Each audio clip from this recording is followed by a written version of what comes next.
Good afternoon, everyone. I'm Pratik Desai. During daytime, I'm a principal scientist at a wearable startup called ImbuWare. But during nights, I work on an open source IoT project, which is extension of my doctorate research, which was, obviously it was an Internet of Thing. Started with sensor networks, which was actually the older or the original version of Internet of Thing, and ended up working on deriving system architecture for futuristic IoT models. So, like, as we know, the internet is evolving like any other technology we see today. Some people get into research organization or university, work on some algorithms and theories and basic concepts, develop those domains in the research, and then people commercialize them, made bridges and dams and internet as we see today. I know that's definitely not it. It's evolving process, but what we see today, the Internet of Thing is all about like marketing campaign, all those infographics, and just about a lot of false perception which is being like bombarded in the internet by big companies, but there is no real substantial reality. There are more conferences popping up than actual open source tools or standards getting out for the Internet of Thing. So definitely being a researcher in the Internet of Thing domain, I am worried. The thing, because in this commercialization movement, what we missed was we never defined basic concept or Internet of Thing. Everybody has their own definition. They call it Internet of Everything or Internet of Things, Web of Things. They have their own definitions, but I don't think if we want to go ahead further, like how we had internet, we want to have very scattered domains, lot of silos, and only commercial interests, and no space for smaller companies or research or other domain. So being a researcher working in 8 years in this field, what I would start with, the thing we missed very first was what is a thing, because we are talking about Internet of Things, like internet comes later. I think we need to start with what is a thing. So I'm gonna formally define things from a research perspective, then wanna move ahead to the aspiration of things, basically what things want to grow, become like real internet we see today of computers. If we want to have Internet of Things, what should be done for them? There is part of the Semantic Web of Things open source tools and the community I'm building. There are some definitions we have derived for hierarchy of things, and some data models, some of the architectural stuff. So I would go through them one by one, and out of those inspirational stuff, there are a lot of things can be done for Internet of Things to become this crazy prediction people are doing of zillion sensors and $1 trillion market. But I think to reach that, what are those problems need to be solved first, so we can come out of the silos we see today of those like different companies and like startups. So we'll go to detail in those architecture later. So what is the thing? Like if you look at the Internet of Things domain today, there are wearables, there are industrial internet devices, there are like white box appliances, and there are activity tracker, home appliances. There are a lot of things. They all have different protocols because they have different protocol because all of them have different requirements. So different protocol suits them. There is no single way of coming out with a one standard protocol or one standard format for all the things, because some require a lot of data throughput, some require just event-based notification. So if someone is talking about getting out with a one magic wand which will solve everything, I don't think it's going to happen. If you see internet today, there are lots of protocol, HTTP, FTP, SSH. There's a lot of protocol we see today on internet, and they all coexist. So there are different protocols required for different type of application. So we don't want to solve this physical layer protocol problem. But just to start defining the thing which we saw on the other side, if you look at all the Internet of Things devices, there is one thing common. They interact with your physical environment around you. There is a control things involved. If you're talking about your phone or laptop or tablet, they are not thing of the Internet of Thing, because they do not really measure environment around you, or they don't control the physical environment. So the things need to sense and actuate upon commands. So that's the first characteristic or property of a thing. Then they need to communicate. If your thing do all the stuff, like all your older industrial factories where there was things which were doing controlling, like, or the control robot, but if they are not connected to the internet, then they are not the thing of the IoT. They are just a standalone factory robots if they're not connected to the internet. And the compute, like, at least they should have some basic capabilities to compute, have some logical decision making on them. They should not be just a dumb relay which sends and just transfer the data. They should have some type of computation capabilities. So if there is a term called cyber physical system, which actually co-created by DARPA during IoT revolution started, and it's called cyber physical system. Basically, the word itself explain everything. The thing of the Internet of Thing is actually an instance of cyber physical system where it has control, computation, and communication tightly coupled with each other. If anything is missing out of those three components, you cannot call it Internet of Thing. So I'm going in speed because I have just 20 minutes, so I'm just gonna go faster. But let's say we have defined a thing which has control, communication, and computation all together. And we're gonna take this thing as an example for all the further presentation. The goal is to make this thing as a person, because what we want to talk about is the aspiration of the thing you see over there. So just one of the topic, what we don't consider as a thing, or I as a part of my research and my organization, RFID tags. RFID tags are not thing just because they may have some physical identification, but they do not have actually any communication or computation capabilities. The RFID receiver can be a thing, but not the RFID tags. Aspiration of the things. So we have a thing. Now, there are a lot of things like that, and they need to communicate to each other. Like if you see, if you look at how the human civilization society, or even like the internet evolved, they need to talk. Like we need to communicate. The computers needed to communicate. The things also need to communicate with each other, but without any standardization of the protocol, or if there is no interoperability between those protocols, if there is no organization taking care of those, basically we're gonna end up having multiple standards, and we may not have this communication. So definitely it's gonna evolve, but we need interoperability. And today the internet, how it's designed for contextual information for human. When you see an internet page or a web page, you can understand what it's talking about because your conscious can understand what it does say. But for thing, it's just some ASCII codes, or it doesn't make sense to them. We need to definitely define them. So let's say we have a thing, and it needs to talk to other thing. Today, with how the Internet of Thing is designed, they have a different physical layer communication protocol. One has a Wi-Fi, some talk with Bluetooth. There's like a lot of different digital protocol. And then there is a communication on the application level. They have different protocols like CoAP. It's a REST-based protocol. Then there's MQTT. That's like event-based pub-sub protocol. They're both different. So if I have two things in my house, a refrigerator and a bulb, there is no way I can communicate because they are totally different communication methods they're using. And there's another thing. They talk different data models. Like if you see, one has some JSON file, one has some XML file. You don't know what the company who has created those data models are different. They have a different stuff. They don't want to follow standard stuff right now because there is not a single standard stuff.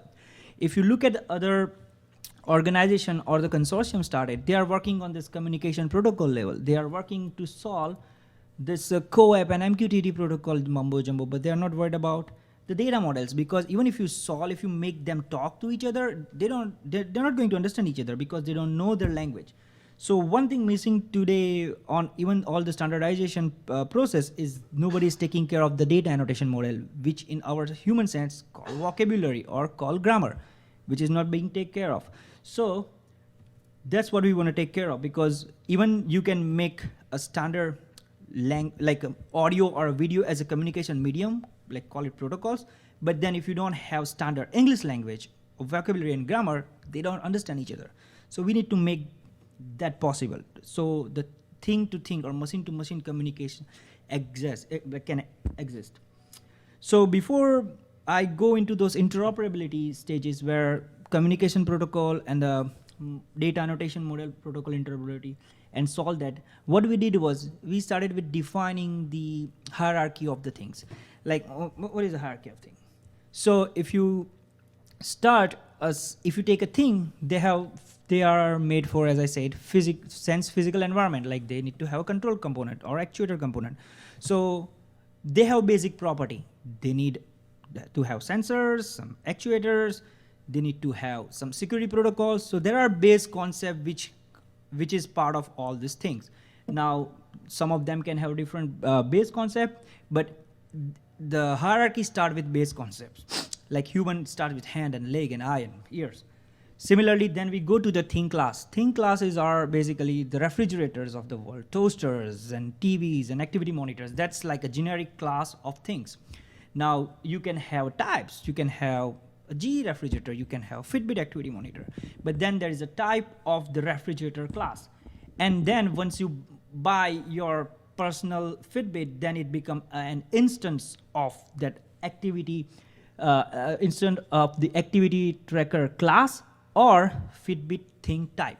So I'm going to explain why I'm doing these hierarchical things, just because like in any other language and everywhere, we need to actually standardize this basic concept, because if you don't have basic concept and you start building this commercial application, they're gonna collide later on. So we're just starting from very base. Now, the hierarchy, I'm going to explain it later when I actually come to the data annotation modeling or the vocabulary grammar. But in the communication protocol, what we are using is the semantic web. Like my background comes from the semantic web, where we are trying to solve the internet with meaningful annotation. So what we are creating over here is a gateway. So gateway is something is enabled by semantic web. It translates different type of communication protocol to each other, standardize them. You can select any of the standardized protocol to come out of the gateway. But meanwhile, what it does is actually annotate all the data to standard semantic web annotation using ontologies. Now the ontologies are terms in semantic web. I don't want to go into it. Just call it a graph model describing object. So everything is defined with the graph, and we annotate all the data with this standard vocabulary. Call those ontologies as a vocabulary and grammar of things. And once you annotate the semantic gateway, like once you annotate those semantic data with the semantic web, other thing which is also using similar semantic gateway know that what that data means. Now I'll explain how do you know that, but before that, just want to go into the protocol proxy. The protocol proxy, basically, it's, as I said, I'm going to bore you guys with those technical stuff. But the protocol proxy is actually that component converts MQTT, CoAP, all those communication protocol into each other, basically standardize those communication protocols. So you can connect your bulb and refrigerator, it doesn't matter, because now this gateway is going to make them standardized and convert into one protocol. Then that's how it works. Even though there's a pub sub and REST model, there is a way to actually come across using a topic router component. Topic router basically help to translate pub sub protocol into CoAP. Now the gateway is a service component which actually implement the security model. The security, basically you can have O or 2. I am not sure, it can be different when I actually have these things working on my the tool repository when I create. But basically the gateway as a service component will have the security model, because nowadays security is one of the biggest problem for any Internet of Thing object. So the one of this standard vocabulary we are using for annotation is this SSN ontology, which is actually standardized by World Wide Web Organization, and it's available online. It's actually defined sensors pretty well, like how the machine should understand. It's a machine understandable language. So once we have this thing annotated, when my toaster, refrigerator, or any other device actually communicate with IoT gateway or the semantic gateway, it actually gonna convert all this thing in a standard annotated language, which any application, service, or any other client can understand. So one thing we are solving over here is this communication protocol interoperability. Now there are multiple methods exist. The reason I'm going with this method because we want semantic web enabled annotation, because as I said, if there is data is not annotated, anyway it's not going to work out. So because we need standard annotation model, we're using semantic web over here. Now the important step is the data annotation interoperability. Now let's say, so when a toaster, like displaying the picture, say 35 centigrade, the bulb doesn't know what is centigrade means, what is 35 means, because it's a machine. You need to explain what is centigrade. It's a temperature. Temperature has units. And you have to define actually everything, like how we know what temperature means or what the 35 means. Is it a high? Is it low? Is it a moderate temperature? So the other thing doesn't know what is coming from the device. So what we have a semantic repository of things model. This architect actually is like distributed DNS system, where all the description of the different things which we created in the hierarchy is stored as a DNS. So whenever one thing want to communicate to another, the thing actually send the thing type. Once you have the thing type, the repository can provide you back with all the description you require. So the toaster want to communicate with the refrigerator. It's a very stupid example, but let's say it want to communicate. Then the toaster, the refrigerator of one thing can ask the other thing, give me your thing type. Once the first thing receive the thing type, it communicate to the repository like DNS system and get back the description about that thing type. So now on the refrigerator side, you have everything you want to know about the bulb or the toaster or whatever other devices. And because now you have this graph set it up, you can actually travel to exact point or the information you want. And you can actually ask the bulb that I need this unit and with this property and this description. And that's how this description works. Now in explaining the graph model, in a semantic web or any graph theory, you have triples where you actually describe subject and the object with the predicate. So let's say I have a thing, it says hello, and it belongs to IoT. So this is how you actually define those graph for a thing. And this is actually the hierarchical model I was talking about, because in a detail, as you can see, base concepts are very limited, because the repository will store this base concept, will thing types and thing classes.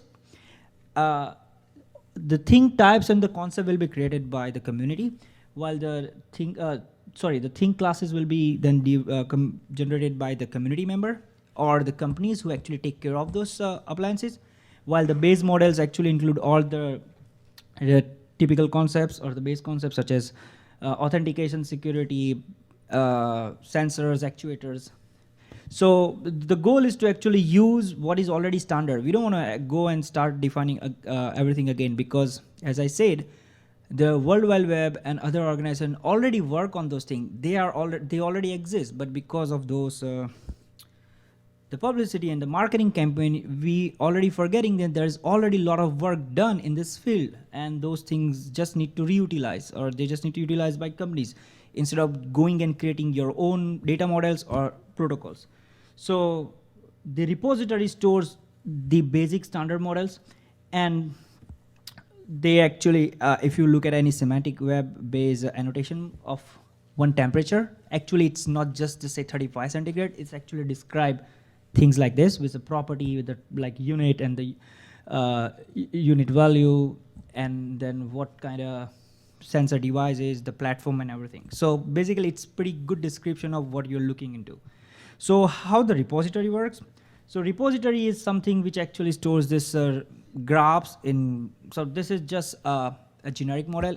There can be a different graph database, it can be a different APIs, but what I'm using right now is Neo4j based graph model where all these types and things are stored, and it has the things as API access. So what you do is just say the repository server name with the thing type, and you will get thing type. You can keep asking different parameters inside the graph, say thing type, I need this class information, the sensing device information, and the unit. And you will actually get that particular query back and the answer back from the repository. Repository is something where community member can actually create help, like a Wikipedia, where you actually modify this, done? So modify the models and update them. So this is how the repository looks like, and then you get back those annotated data from the repository.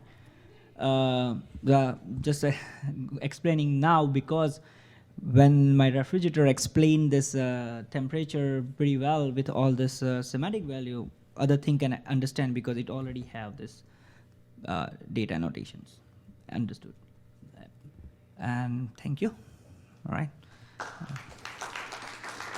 Yeah. Sorry about boring you guys. It was so technical. Sorry? Yeah, definitely. Yep. So, any questions? Yeah. So what is the current, at what stage are you with respect to So, does it cover all categories of? So right now the goal is to actually start creating, so the goal is to create both development. So I'm actually done with the developing the semantic gateway as a service model, which can be used. You can, like, pretty soon I'm going to release the first beta version, which you can use in Raspberry Pi and create your own gateway. You may have to add some sensors to actually get those Bluetooth and Wi-Fi and Zigbee thing. But basically the Python code running will actually able to translate the code. The repository is a concept where it's a community-based modeling. I do have base models there. And what the goal is to actually start with some sample classes, so the thing can be built upon. But I'm trying to build a community right now because I think it's pretty big effort. And it needs traction to actually people to start adapting it. So honestly, I will accept that. Like I don't have. So earlier we were actually, last year when I was not working with the InviWare, we had a consortium effort going on for this project, and I have to leave that the project stalled. We were talking to Cisco at that time, but I think then the project stalled from their side too. They were having some different priorities. But definitely, as I said, during night, I'm working on this. My goal is to complete, because I personally see working in this domain is, this is a really viable model which is actually scalable and interoperable and solve most of the IoT problem, not like the models or the standard procedure or the consortium where they just try to solve the protocol related problem, not the data annotation problem. I'll do that. I'll share it on slides there.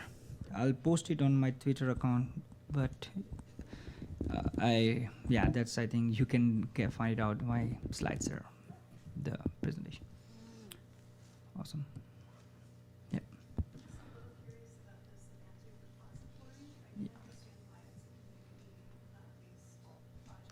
Right.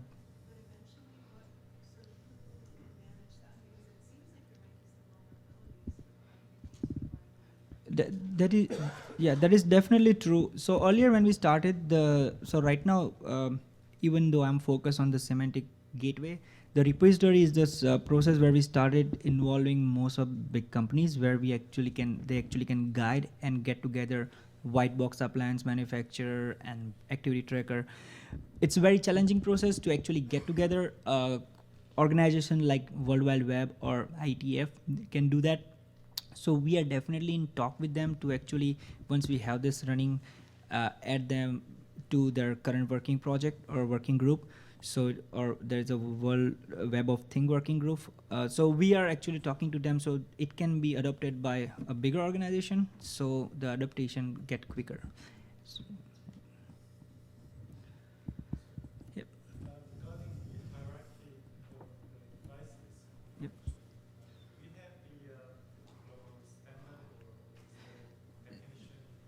So, yeah, so that's what we are trying to make. As I said, those things comes. It's going to be a community effort to make those architecture. From the Semantic website, we have some models, which can be used as examples and the samples, but we don't have those all this type of refrigerator and the toaster and the bulbs and the activity tracker defined already. We don't have it because that's going to take time. It's going to be a community effort. It's evolving process, and definitely it's a slow process because getting all this companies to get on a board on the same boat is very difficult.